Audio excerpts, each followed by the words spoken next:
Bonsoir tout le monde, ici Monsieur Cacahuète et Zou qui se repose. Ce soir nous sommes vendredi 30 avril 2021, il est 23h38. Qu'est-ce qu'on a regardé comme DVD ce soir? Eh bien la dernière fois on avait regardé Le Lagon Bleu.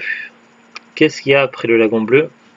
Il y a Retour au Lagon Bleu, forcément. Alors Retour au Lagon Bleu avec Milla Jovovich et Brian Krause en personnages principaux. Après, il y a quand même quelques autres personnages. On les voit ici. Milla Jovovich qui était très jeune. Alors ça s'écrit Milla Jovovich, mais ça se prononce Milla Jovovich. Comment je le sais? Tout simplement parce que c'est une actrice que j'aime bien depuis très longtemps. Et à une époque, j'avais regardé plusieurs fois le premier film Resident Evil et j'avais regardé même une fois avec les commentaires audio, donc en VO STFR sous-titré. Et du coup, c'est elle-même qui le disait que ça se prononçait ça se prononçait Milla Jovovich. Donc c'est l'actrice elle-même qui le disait. Donc voilà. C'est parce que son nom de famille est d'origine ukrainien. Bref, donc c'est pas les mêmes acteurs que dans le 1, forcément, puisque c'est la suite de l'histoire. Alors après, est-ce que c'est vraiment une nouvelle histoire ou est-ce que c'est vraiment la suite directe? Par rapport au livre, je ne sais pas, je n'ai pas lu les livres et je n'ai pas vu les premiers films. En fait, moi j'ai vu les films à partir de celui-ci, Le Lagon Bleu, Retour au Lagon Bleu, et j'ai vu aussi Les Naufragés du Lagon Bleu, mais celui-là je l'avais vu à la télé. Mais il y a eu d'autres films avant. Il y en a eu au moins 2 autres films avant, mais c'était très très vieux et en noir et blanc, je crois. Et ceux-là, donc je ne les ai pas en DVD, donc impossible de les voir. Donc bref, donc j'avais vu ce film-là il y a pas longtemps, il y a quelques jours avec Zouglut. Film avec Brooke Shields et Christopher Atkins, qui était vraiment pas mal du tout. Donc ça avait été la découverte. Mais celui-ci, c'est un film que je connaissais déjà, j'avais dû le voir une fois ou deux. D'ailleurs, je l'avais même acheté un DVD il y a longtemps. Parce que c'était un de mes objectifs, c'était de faire la filmographie de Milla Jovovich. Et du coup, quand j'avais vu le DVD, c'était il y a maintenant, je sais plus, peut-être 20 ans. C'était dans les débuts du DVD, mais je crois, un truc comme ça. Et parce qu'il y a plusieurs éditions. Donc ça, c'est une édition un peu plus récente, puisqu'il cite derrière Resident Evil. Et donc à l'époque, lorsque j'avais ce film-là en DVD, Resident Evil n'était pas sorti encore au cinéma, je crois.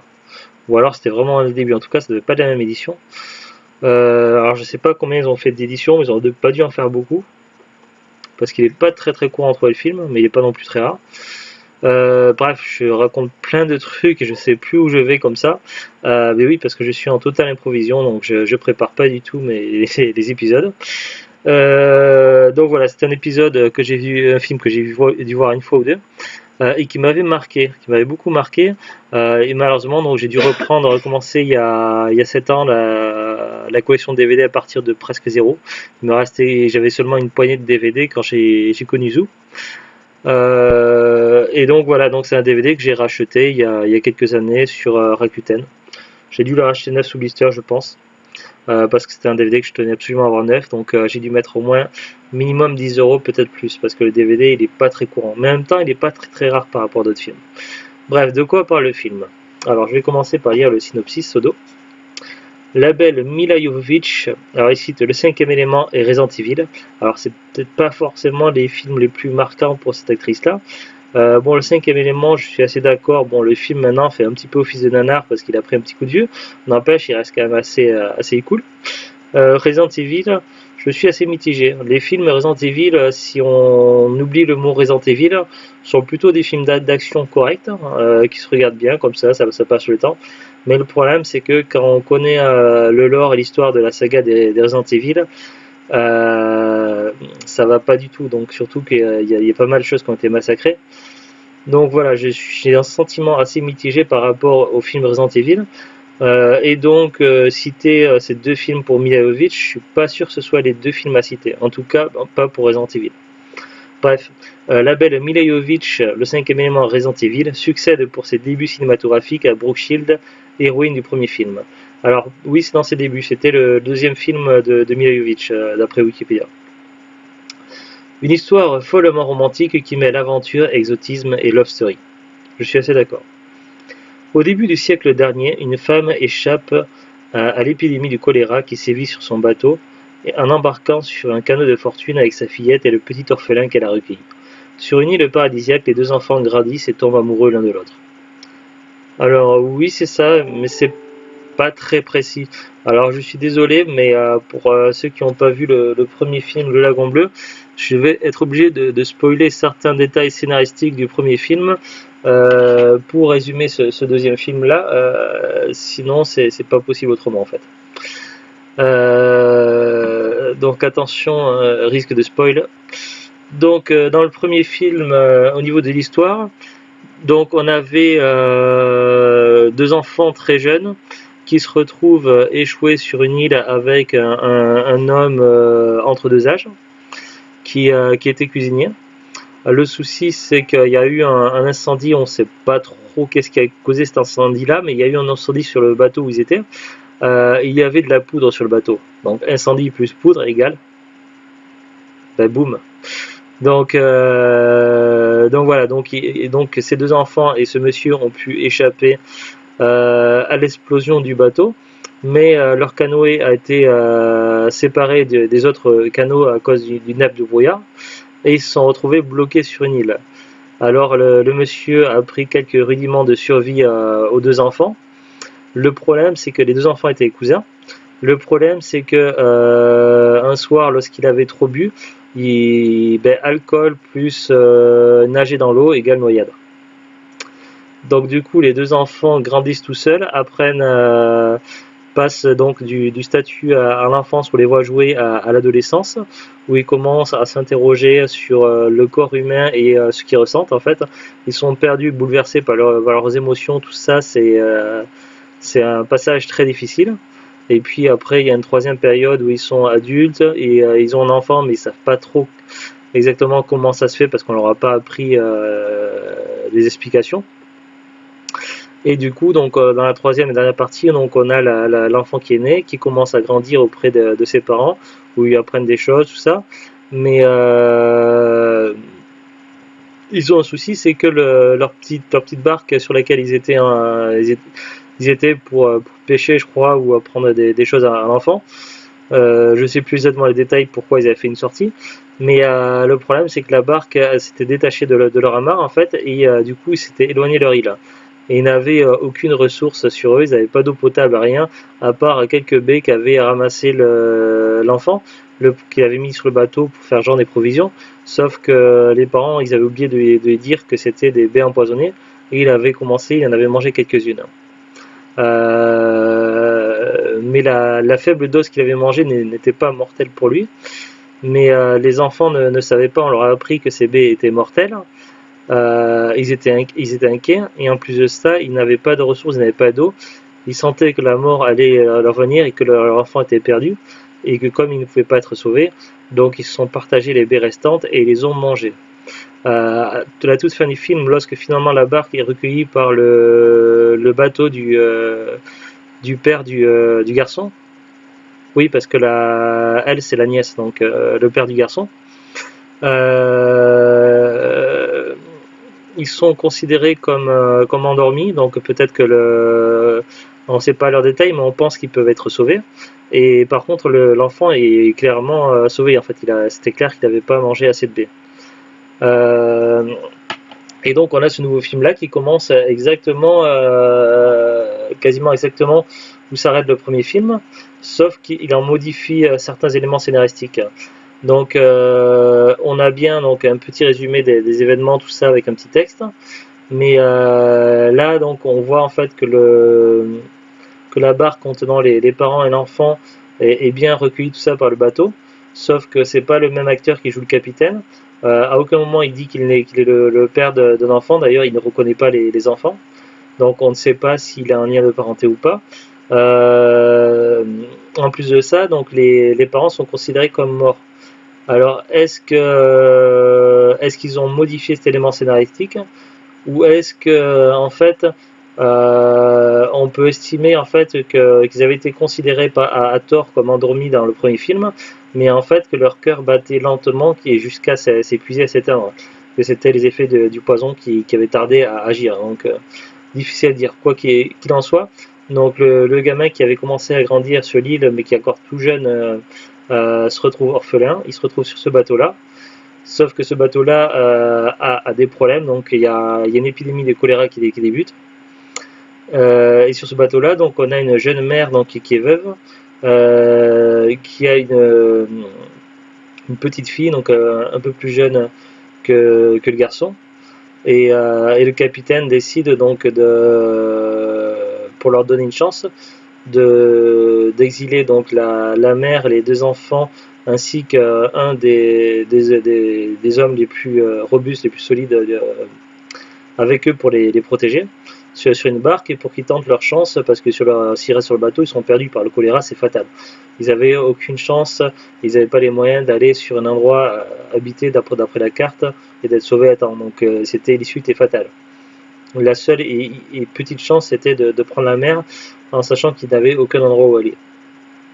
Donc voilà, ils se retrouvent sur cette barque là, sauf qu'ils n'ont pas assez d'eau pour tenir longtemps. Et donc le gars, le matelot, il envisage de liquider les deux enfants. Du coup, la mère décide de prendre les devants et elle intervient et finalement c'est le gars qui passe par-dessus bord. Du coup, on a sur l'île donc on a la mère de la fille ainsi que le gamin donc qu'elle décide d'élever, de l'adopter un petit peu comme si c'était son fils. Et du coup, elle décide de tout leur apprendre. Donc il découvre donc la maison où avait grandi l'enfant, mais elle savait pas. Elle savait pas et j'ai un peu de mal. En plus, j'ai vachement mal au dos. Ma colonne vertébrale qui me fait de plus en plus mal ces jours-ci. Donc voilà, donc on a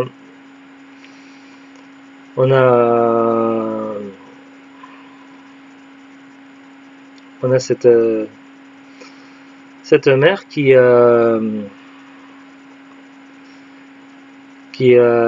s'occupe, excusez-moi, je me sens pas très bien, qui décide de tout leur apprendre, donc les bonnes manières, les élever, aussi l'écriture, la lecture, les quelques rudiments de chant, tout ça, mais des choses de leur âge, ainsi que les aider à apprendre à chasser, tout ça, à pêcher, et également à éviter les dangers, et leur donne des règles. Donc il y avait une seule règle dans le premier film, où du coup ils sont sur la même île, où les enfants ne devaient surtout pas aller de l'autre côté de l'île quand il y avait le tambour, c'était dangereux.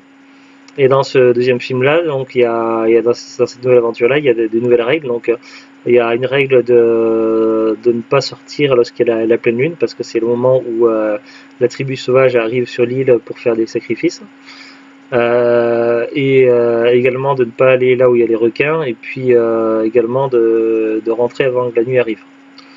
Il y avait au moins ces trois règles-là. Malheureusement, donc ils arrivent à tenir quelques années quand même comme ça.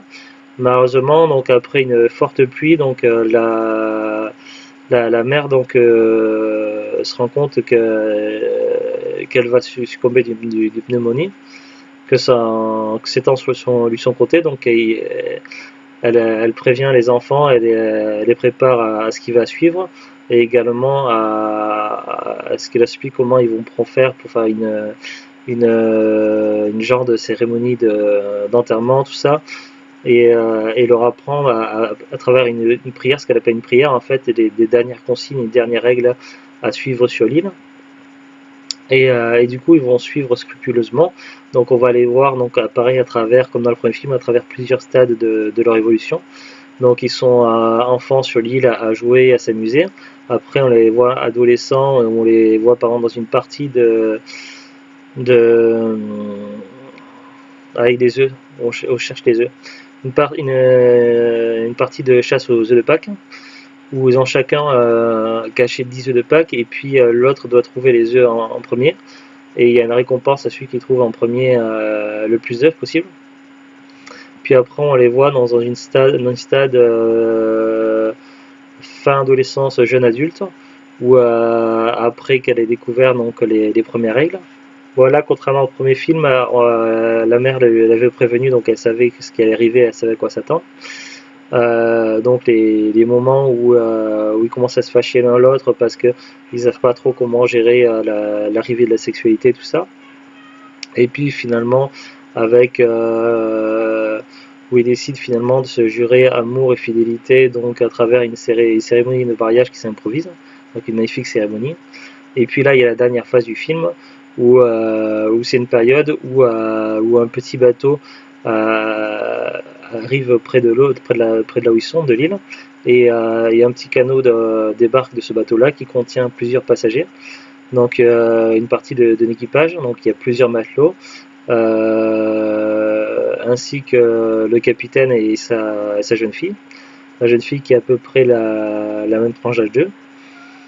Et on voit assez rapidement qu'en fait qu'il risque d'y avoir des soucis. Donc il y a une première phase où dans cette période-là où ils essaient d'apprendre des choses de la civilisation, tout ça, du monde civilisé, ainsi que l'utilisation des vêtements modernes, et pas mal de petites choses sur la cosmétique, des trucs comme ça. Le souci, c'est que la fille du capitaine, elle convoite. J'ai trouvé mémoire, Richard. Oui, parce qu'à la base, normalement, il ne devait pas s'appeler Richard. L'enfant avait été baptisé par les parents dans le premier film Paddy, en hommage au cuisinier qui avait servi un petit peu comme le père adoptif qu'ils avaient aidé sur l'île. Le souci, en fait, c'est que après, on peut imaginer, mais soit sur les vêtements qu'avait le bébé, il y avait écrit Richard, puisque en fait, c'était possible qu'ils avaient donné les vêtements du père au bébé pour lui servir de vêtements, et du coup, ces vêtements qui avaient été brodés à son nom, donc du coup, on a pu penser qu'il s'appelait Richard. Le père, il avait déjà au moins 8 ans quand il a échoué. Ouais. Ça aurait pu un bout de tissu qu'ils avaient utilisé, avec le mot Richard. Ça aurait pu être ça, ou alors en fait tout simplement parce que dans le premier film, les enfants ils ont grandi un petit peu tout seuls pratiquement, et il y a pas mal de choses qu'ils n'ont pas appris, et du coup ils savaient pas père, mère, tout ça, et, et donc ils ne savaient pas ces notions-là, et ils n'avaient pas eu le temps d'apprendre à l'enfant, dire qu'il était leur père et le mère, tout ça. Alors, il savait puisqu'il il disait maman. C'est pour la mère, mais pour le père, il entendait la mère l'appeler Richard. Donc peut-être qu'il avait appelé, qu'il cherchait à appeler, donc il appelait Richard ou quoi. Il y a un quiproquo ou quoi. Enfin, toujours est-il que la mère de la petite fille dans ce deuxième film-là a cru que le gamin s'appelait Richard, alors que normalement il s'appelait Paddy. Du coup, elle a appelé Richard à répétition, et comme il était encore enfant, finalement, ben, c'est resté ancré. Donc du coup, il s'appelle Richard. Après, on ne sait pas, ça tombe dans le livre, il s'appelle vraiment Richard. Oui, après on n'a pas lu les livres, donc c'est ça le problème. Le ou les livres, je sais pas combien il y a eu de livres. Mais donc tout ça pour dire que en fait, la fille du capitaine dans le deuxième film, en fait, elle convoite Richard. Ça se voit assez rapidement. Et un marin qui a l'air assez antipathique, lui, il convoite à la fois donc Lily, parce que la fille elle s'appelle Lily, et la perle que lui a offert Richard, parce que ça représente de l'argent, tout ça. Et donc il y a une certaine, on sent quand même qu'il y a une convoitise aussi sur la perle. Et donc on imagine à un moment donné, il va y avoir un souci. Finalement, donc à travers certains événements, et puis également lorsque la fille du capitaine va utiliser l'apprentissage de la danse comme subterfuge, elle va essayer de différentes tactiques pour arriver à ses fins, à séduire Richard. Richard qui lui est assez surpris par la découverte de la nouveauté, tout ça. Du coup, lui, il voit pas forcément un mal, et il est assez curieux. Donc Lily va le prendre mal, tout ça, et bref, ça va créer des soucis, des tensions, jusqu'à un moment donné où il va falloir que ce problème-là se règle. Et de notre côté, il va y avoir le marin qui va chercher à s'en prendre à Lily et à sa perle. Donc voilà, sur la fin du film, donc il va y avoir finalement des confrontations et des soucis à régler. Finalement, donc il va y avoir également une phase comme dans le premier film où un bébé va arriver. Et là, donc, il faudra prendre une décision, donc soit rejoindre la civilisation, soit rester sur l'île. Par contre, ils savent comment le bébé est arrivé. Oui, oui. Ben oui, parce que la mère, elle aura quand même eu le temps de le apprendre. Donc la mère de Lily. Oui, ça aurait expliqué les choses. Ouais. Et là, donc, Lily et Richard ont une conversation. Donc, Lily explique son point de vue et elle lui dit que pour elle, le peu qu'elle a vu de la civilisation était tout le contraire de ce qu'elle avait connu sur cette île-là. Et pour elle, la civilisation représentait la violence, la barbarie et plein d'autres sentiments qui étaient assez mauvais et nuisibles. Et elle ne voulait pas que son enfant à venir grandisse dans de telles conditions. Pour elle, l'idéal, le paradis, c'était eux où ils étaient tout seuls sur leur île, avec leurs propres règles et tout ça, et voilà. Et donc, quelque part, le film a à la fois des aspects poétiques, mais à la fois un petit peu comme si il voulait faire passer un message aussi, comme quoi, des fois, ce que l'on peut appeler civilisation peut être vu je sais pas comment décrire ça, mais il y a quand même une symbolique derrière. Et effectivement, ça laisse quand même songeur, ça laisse quand même de quoi réfléchir. Alors donc évidemment, donc ce film-là reprend certains des codes du premier film, où on y retrouve quand même des similitudes, mais néanmoins il reste quand même vraiment très frais et il y a quand même une part d'originalité. Il y a également de nouveaux événements, donc il y a, il y a le requin qui était très peu présent, qu'on voyait quasiment pas, ou quoi il y avait quelques petites anecdotes au requin, mais sans plus dans le premier film. Là, le requin est quand même plus présent dans ce film-là. Bon, et après, il y a certaines thématiques abordées qui sont similaires au premier film, mais il y a l'arrivée de cet équipage-là sur l'île qui va quand même créer un trouble au sein du couple. Donc il y a quand même de la nouveauté, donc c'est pas toujours la même chose. En plus, les décors sont toujours aussi magnifiques. Le jeu des acteurs est plutôt pas mal. Au début, le doublage VF, donc on en a vu en VF, surprend un petit peu parce qu'on n'a pas forcément l'habitude d'entendre ce doublage-là là, pour ces deux acteurs-là. Mais voilà, donc ça passe plutôt bien. Les personnages sont attachants. La qualité du film globalement est plutôt bien. Il y a quelques questions qu'on peut se poser, par exemple le fait qu'il s'appelle Richard dans ce film-là, et le fait que normalement les parents, on ne sait pas s'ils sont morts ou s'ils ne sont pas morts dans le premier film, ou a priori ils étaient considérés comme endormis, mais bon, après c'est sujet à interprétation. Et dans le premier film, à la fin, c'était censé être le père du mec qui les retrouve. Oui, alors que là c'est un type, il a pas le même, c'est pas le même acteur et on ne sait pas si c'est le père ou pas, ou s'il est reconnu ou pas. Donc voilà, il y a quand même plusieurs questions qui restent en suspens. Néanmoins, ça reste quand même la suite directe du premier film. Voilà, franchement, le film est très très sympa.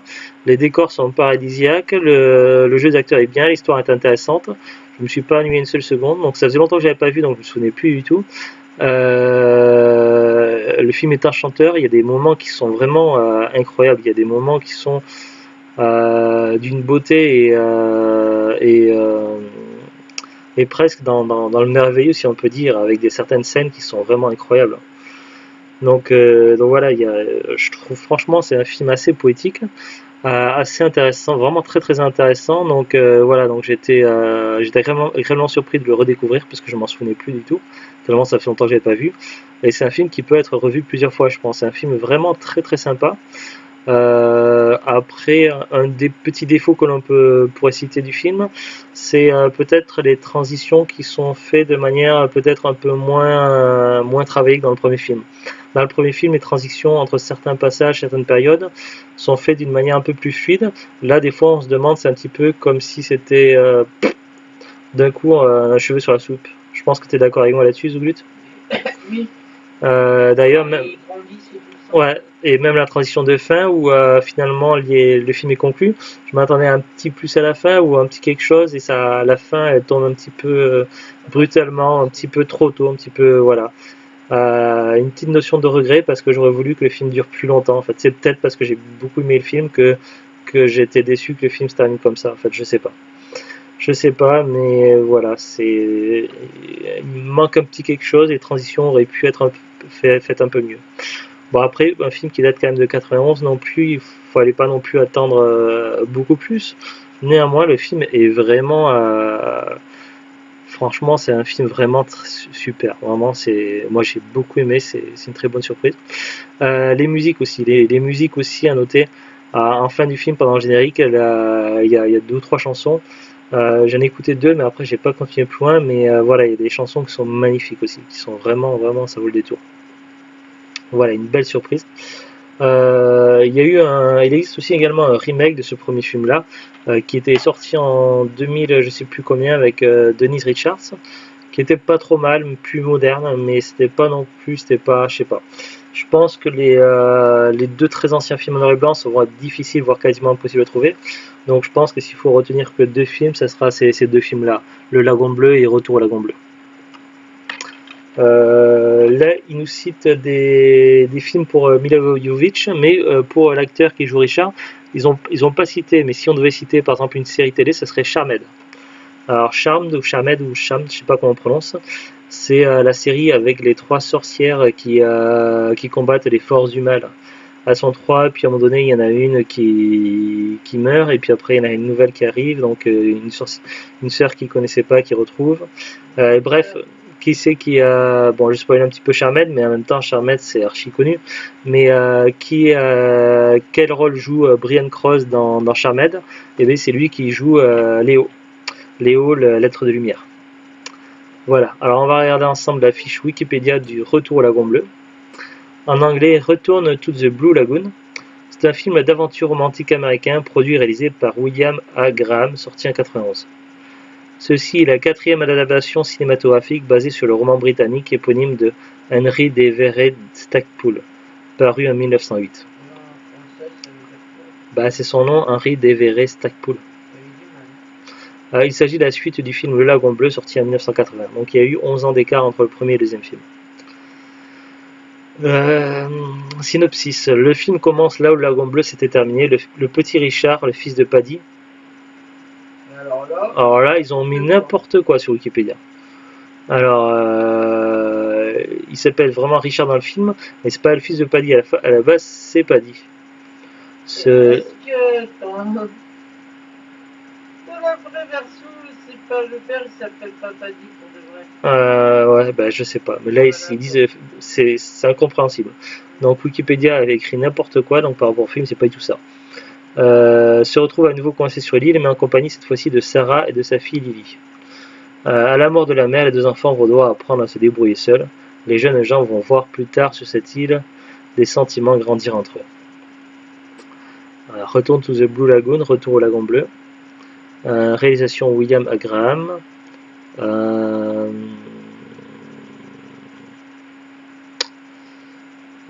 Durée 102 minutes. Sorti aux États-Unis le 2 août 91, en France le 9 août 91.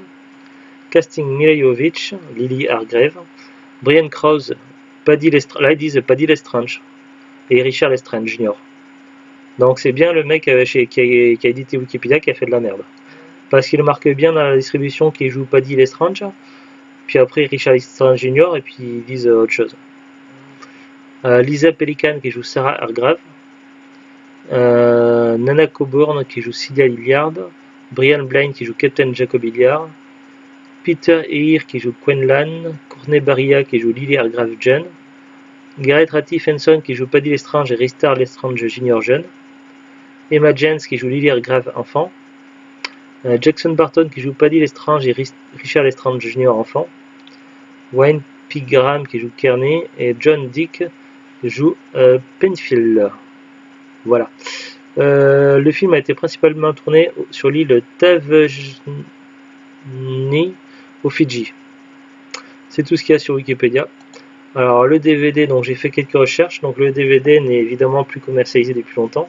Alors je ne sais pas de quand date l'édition que j'ai. Il ne doit pas y en avoir beaucoup, peut-être 2 ou 3 éditions différentes.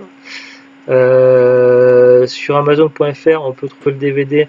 Sur une fiche, il est vendu à partir de 22 € ou 45,96 €. C'est par des revendeurs ou des particuliers. Amazon ne le vend plus. c'est des prix quand même assez élevés. Sur notre fiche, toujours sur Amazon, on peut trouver le DVD à 50,79 €. C'est vraiment abusé. Si on va sur Rakuten, là on a déjà des prix un peu plus corrects, mais ça reste quand même assez élevé. Quand je dis un peu plus correct, c'est encore la différence. On va voir, j'avais trouvé à combien? 22 € sur Amazon au moins cher. Là au moins cher sur Rakuten 19,99 € et il faut rajouter 2,99 € de frais de port. Vendu par Miceli et c'est écrit sous blister. Donc c'est quand même des prix très élevés. Après il y a des films qui sont quand même DVD qui sont quand même plus rares et qui sont vendus beaucoup plus cher que ça. Donc si on devait en citer qu'un, Halloween 6 édition Canal+, qui vaut une fortune et qui est quasiment introuvable. Donc voilà, donc bref, c'est pas le DVD le plus rare, ni le plus coté, ni le plus cher, ou même La tempête du siècle de Stephen King qui est difficile à trouver. Ça fait partie des films que je cherche, donc voilà. Si vous voulez vous débarrasser de La tempête du siècle ou Halloween 6 édition Canal+, je suis preneur. Mais pas à des prix abusés, j'ai pas les moyens. Donc bref. Bref, voilà, donc c'est pas un DVD qui coûte trop cher, mais il commence à coûter un petit peu cher.